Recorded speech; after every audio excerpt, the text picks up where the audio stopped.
Amara Okoye grew up in a small, forgotten village where dust clung to dreams and hope came slowly.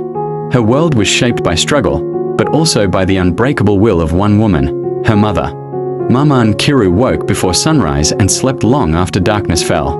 Everything she did was for her daughter's future. Even then, Amara promised herself she would escape this life. Amara, wake up, my child. School waits for no one. Okay, Mama. Let me go and prepare. Mama Nkiru sold vegetables in the local market under the scorching sun. Her hands were cracked, her back bent, but her eyes never lost their quiet strength. Every coin she earned went into Amara's school fees. The villagers admired her resilience, even when pity filled their voices. Nkiru, you walk like two people. If my daughter rises, I will rest. At school, Amara watched other children arrive in neat uniforms and polished shoes. She felt the weight of difference settle inside her chest. Her uniform was always clean, but never new. Slowly, embarrassment began to replace gratitude. Your mother still sells tomatoes? Yes. Mama Nkiru noticed the change before Amara ever spoke it. Her daughter spoke less, smiled less, and avoided walking home together. Still, the mother said nothing. Love, for her, was patience. You don't wait for me anymore. School closes late now, Mama. When Amara gained admission into a city university, the entire village celebrated. Mama Nkiru sold her last piece of land to pay the fees. She did it with joy, unaware of the emotional distance growing between them. Amara saw the city as her rebirth. Nkiru, your sacrifice will speak. Let it speak through her success. In the city, Amara transformed. New friends, new confidence, and a new identity shape her days. She learned to speak softly about her past, or not at all. Her mother became a detail she edited out. What do your parents do? My mother lives quietly. Mama Nkiru called often, but Amara answered less. Each missed call widened the silence between them. Still, Mama Nkiru prayed daily for her daughter's protection. Love did not keep records of hurt. Have you eaten today? Yes, Mama. I'm busy. Years passed, and success wrapped itself around Amara like silk. She worked in a respected firm and moved in influential circles. With each achievement, she felt further from the woman who made it possible. Shame whispered louder than gratitude. Carry yourself like someone from a good home. I try. Mama Nkiru visited the city once, carrying food and joy in equal measure. Amara panicked. Her mother's faded clothes felt like a threat to the life she built. That day, she chose distance over dignity. Mama, don't come to my office. I only wanted to see you. That night, Mama Nkiru cried quietly on a thin mattress. Not because of rejection, but because she feared she had failed as a mother. Amara, meanwhile, lay awake, convincing herself she was doing what was necessary. Both women carried pain in silence. God forgive her and me. Soon after, Amara met Daniel Adebayo. He was calm, educated, and came from a respected family. With him, Amara felt validated. But fear returned when talk of family began. I would love to meet your mother. Another time she's unwell. Daniel spoke often about family values and respect. Each word pierced Amara's conscience. She admired him, yet feared the truth he might discover. Shame had become her shadow. Back in the village, Mama Nkiru heard of the relationship through neighbors. Pride filled her heart. She began saving money for a future wedding, even though she was never invited into the conversation. Love prepared in silence. Amara avoided visits home, always finding excuses.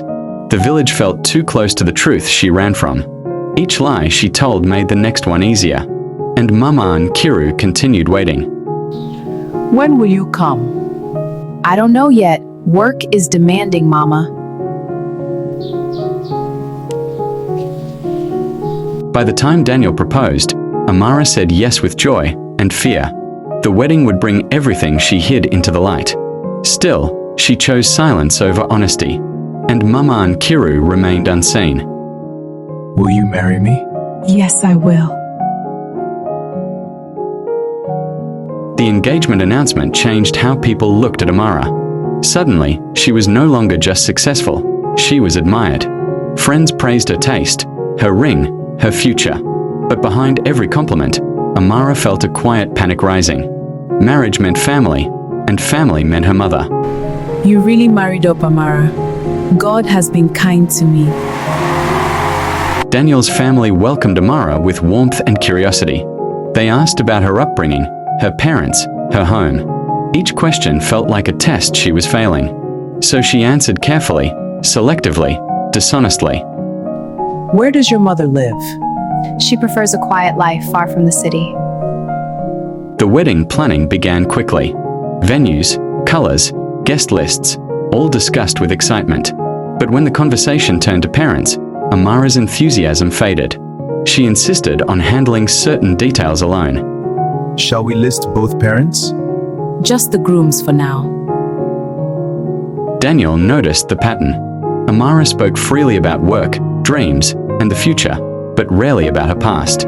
Something felt carefully hidden. Love made him patient, but curiosity lingered. You never talk about home. There's nothing interesting there. Back in the village, Mama Nkiru received the engagement news with tears of joy. She danced alone in her small room, whispering prayers of gratitude. In her heart, she imagined standing proudly beside her daughter on the wedding day. She never imagined being hidden. Mama Nkiru called Amara repeatedly, excited to discuss wedding plans. Amara delayed returning the calls. Each ringing phone tightened her chest. Joy lived on one side, fear on the other. My daughter, what color should I sew? Mama, I'll call you later. Amara convinced herself she was protecting her mother from embarrassment, from judgment, from the city's cruel eyes. But deep down, she knew the truth. She was protecting herself. Shame had learned to speak fluently. At a bridal shower, conversations flowed freely. Women laughed about mothers, traditions, and family pride. Amara laughed too, but carefully. Every mention of mother felt like a blade. My mom is my best friend. That's beautiful. Daniel's aunt asked the question Amara feared most. Where was her mother? The room fell briefly silent. Amara answered quickly, smoothly, and falsely. Will your mother be coming early for preparations? She's not very strong. That night, Daniel asked again, gently.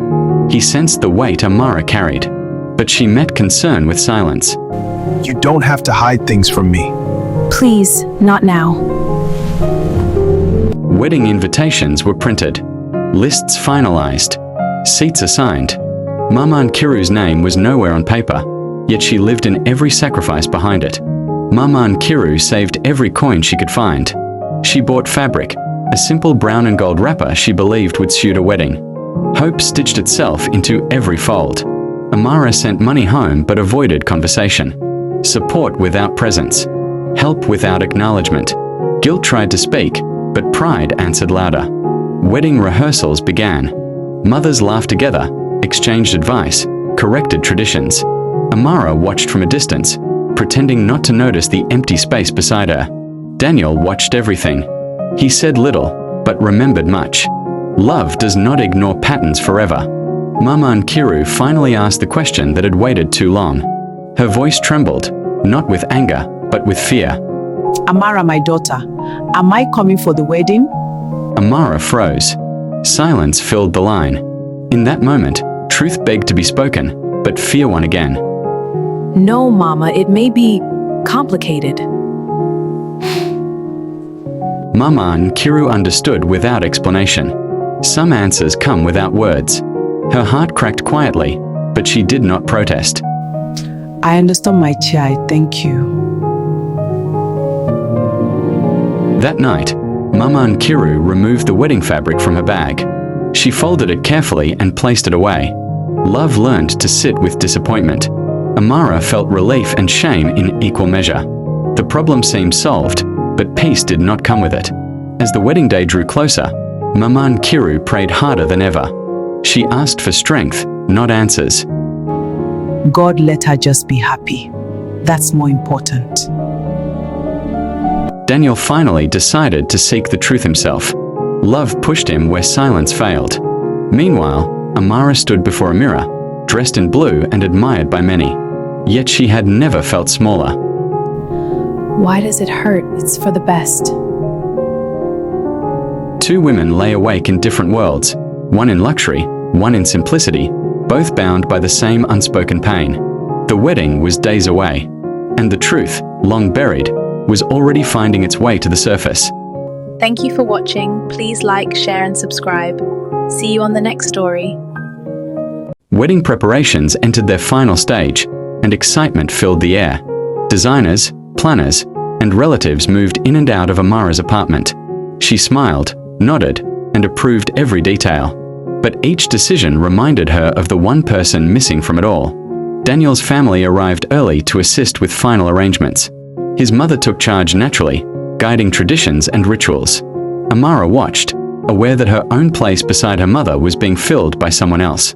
Back in the village, Mama and Kiru heard drums rehearsing from a neighboring compound. Another wedding. Another mother celebrating. She sat alone, hands folded, listening to joy that was not hers. Mama and Kiru still prepared food, as if visitors might arrive. Old habits of love die slowly. She cooked Amara's favorite meals, then packed them away. Hope lingered where logic had already surrendered.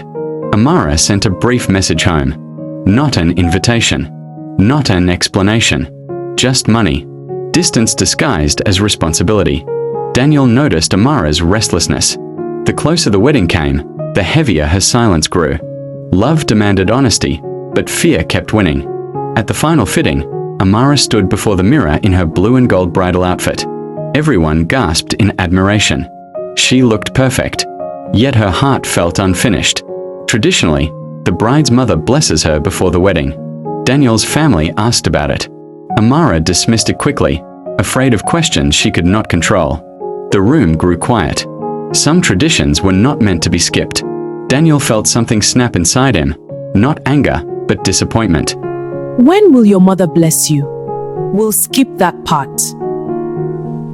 That night, Daniel made a quiet decision. He would no longer wait for Amara to speak. Truth deserved pursuit. Daniel traced the village address from old documents Amara had once mentioned. Early the next morning, he set out quietly. Love led him back to the roots Amara had buried. Mama and Kiru was sweeping her compound when she saw a strange car stop nearby. She paused, unsure. Visitors had become rare. Daniel greeted her politely and introduced himself. When he said Amara's name, Mama and Kiru's eyes filled instantly. Joy and fear collided. Daniel sat inside the modest home and listened. Mama and Kiru spoke gently, never accusing, never complaining. Her words carried sacrifice, not bitterness. Did my daughter send you? No, Mama, I just came to see you. All I ever wanted was her happiness. Mama, you didn't ask for too much. Daniel saw the truth clearly now. This woman was not a shame. She was dignity itself. His heart broke for her. Mama and Kiru lowered her eyes.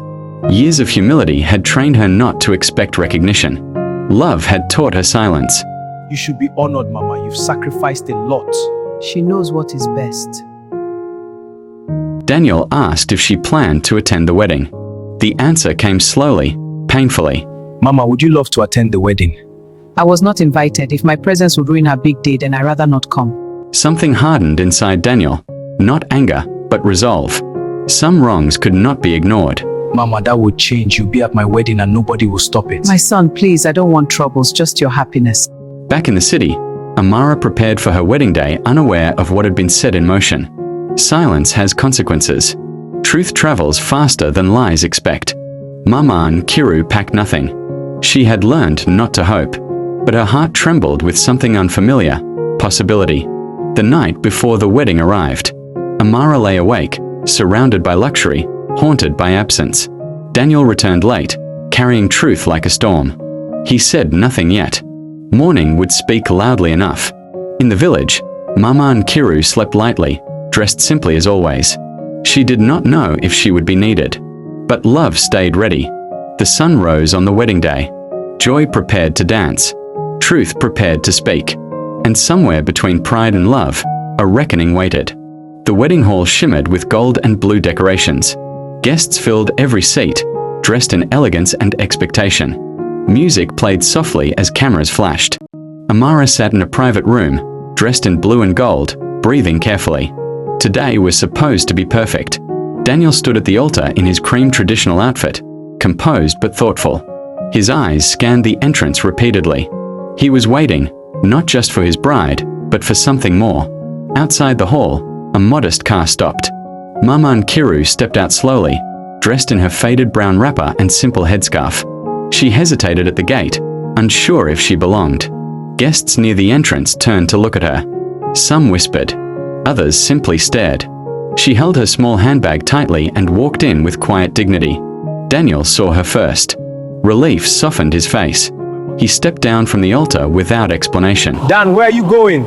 To welcome my mother-in-law. Mama Nkiru froze when Daniel approached her with a respectful bow. The hall grew quieter with every step he took. Mama, welcome. Wait, it is you who sent the invite? Yes, Mama, I did. In the bridal room, whispers reached Amara. Her heart began to race. She stood up quickly, fear flooding her chest. When Amara stepped into the hall and saw her mother standing there, time slowed. The two women locked eyes across a sea of guests. Shame met love. Daniel took the microphone gently. The music stopped. Every camera turned toward him. He spoke about sacrifice, about single motherhood, about a woman who sold everything for her daughter's future. Murmurs spread through the hall. Amara's composure broke. Tears streamed down her carefully made-up face.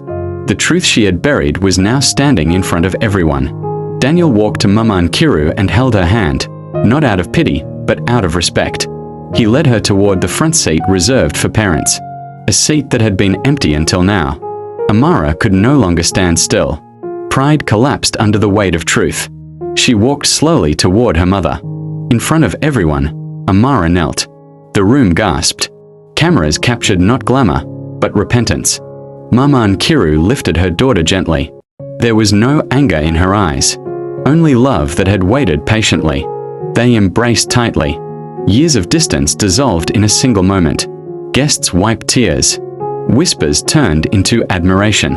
What had once been shame became honor. Please forgive me, Mama. I messed up. I'm truly sorry. Okay, my child, I forgive you. Daniel stepped beside them and smiled. This was the marriage he wanted, one built on truth.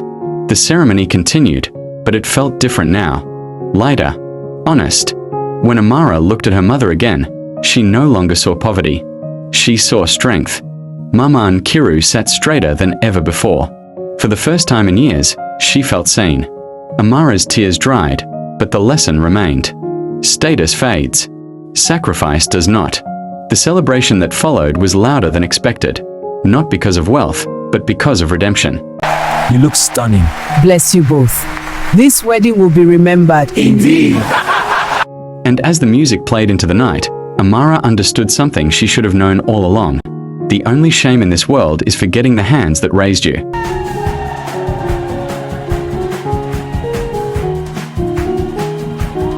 Thank you for watching. Please like, share and subscribe.